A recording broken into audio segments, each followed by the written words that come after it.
teaching on a Tuesday, man. Sure. Yeah, and play I didn't know the mic. play a deep. With the kind of riff thing. Fais voir le rythme que ça fait. Premier solo, je joue double time et toi tu joues half time. Voilà. Rolf, give it to me again.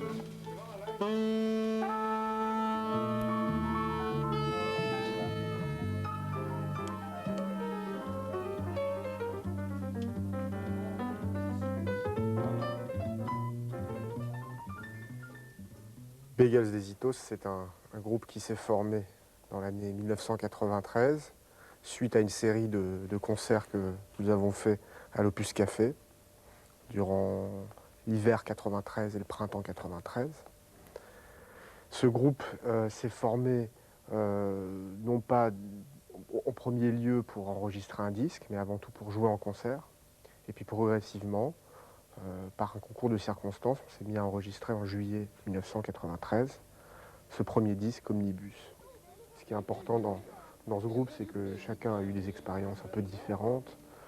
Par exemple, Laurent Bataille a évolué plutôt dans un contexte du jazz français, avec beaucoup de musiciens du jazz français, et puis en même temps Antonio Hart, qui est assez connu, un Américain. Abraham Pfeffer, lui, vient plutôt du free jazz, bien qu'il n'ait jamais pu occulter le jazz traditionnel aussi, mais il a beaucoup joué avec Archie Shepp. Patrick aussi a joué dans de nombreuses formations du jazz en France et aux États-Unis, à la Berklee School ou au GIT. Alors Rolf, c'est un petit peu celui qui tempère les esprits un peu chauds du groupe. De la même manière, Gilles Malvézy à l'orgue est celui qui donne vraiment beaucoup de groove dans le groupe et qui lui aussi tempère un petit peu les esprits un peu échauffés.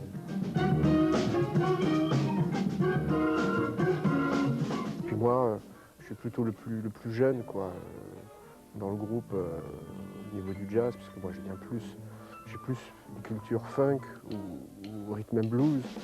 Et en fait, je suis un petit peu le Benjamin du jazz dans ce groupe-là, quoi. Je pense que tous, on a beaucoup écouté les disques de Blue Note, quoi, et notamment cette tradition du jazz qui groove, qui mélangeait un petit peu les thèmes de gospel avec le rhythm and blues, avec le bebop, surtout à la fin des années 60, quoi. On a tous beaucoup écouté Herbie Hancock, Grant Green, même Wes Montgomery, enfin, toute cette tradition, Jimmy Smith aussi. Et puis en même temps, on est très ouvert à ce qui se passe aux musiques actuelles, comme par exemple le rap, et notamment les jazzman qui s'ouvrent au rap, comme Steve Coleman ou Greg Osby, qui font beaucoup pour ce rapprochement entre le jazz et le rap, quoi.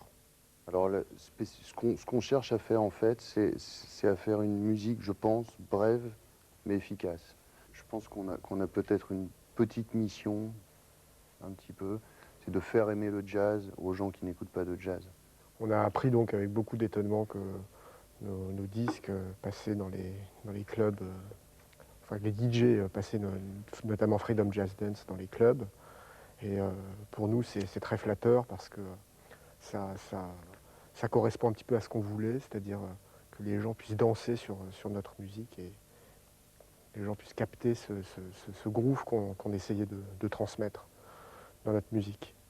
Pour parler de la rythmique, on a été très influencé par Requiem pour un con de Serge Gainsbourg, en fait, en ce qui concerne la rythmique. Et puis, petit à petit, moi, par exemple, j'avais écouté une ligne de basse de Maceo Parker dans un album, et j'ai remis un petit peu ça dans ce morceau-là, et puis bon, les connexions se sont faites un petit peu comme ça, quoi.